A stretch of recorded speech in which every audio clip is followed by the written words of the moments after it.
થોડુંક પાણી ભરી દે ને. લે તમે મને રાણી કીધું. નોકરાણી લાંબુ થઈ જાય ને એટલે મેં રાણી કીધું. તમને ખબર છે તમને હું જાન કેમ કહું છું? નહીં કેમ? કારણ કે જાનવર લાંબુ થઈ જાય ને એટલે. તને હું જાનવર દેખાવ છું? તો તમને હું નોકરાણી દેખાવ છું? ઢોકળી બેન થોડી ખાંડ આપો ને. જો આવી ગયો માંગણ મહિનો. નાઈટ ઉઠીને માંગવા તો આવવું જ પડે. માંગ્યા વગર તો કઈ રંધાતું જ નહીં હોય. તમારી ઘરે તો કાલે મહેમાન આવ્યા હતા. કાલે તેલ લેવા આવી હતી. ઢોકળી બેન મને બધું યાદ છે. તમને આવતા મહિને ડબલ આપી દઈશ. હારું આપું છું. વાહ ભાભીજી, આજે તો તમે બહુ રૂપાળા લાગો છો. અને વાહ, તમારું તો પરફ્યુમ બહુ સુગંધ આવે છે.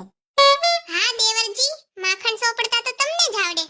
આલે તૈયાર સાજ લેતી જા. તારે ઘરે જઈને બનાવી નહીં. મહેમાનને પાઈ દેજે. નાગીએ માંગ્યા વગર તો કોઈ દી રાંધ્યું જ નહીં હોય. બસ હવે વહી ગઈ છે. અને તમને એના પરફ્યુમની બહુ વાસ આવે. મારા પરફ્યુમની કોઈ દી વાસ જ ન આવી. તું ક્યાં કોઈ દી પરફ્યુમ લગાડે છે? હું તો રોજ લગાડું.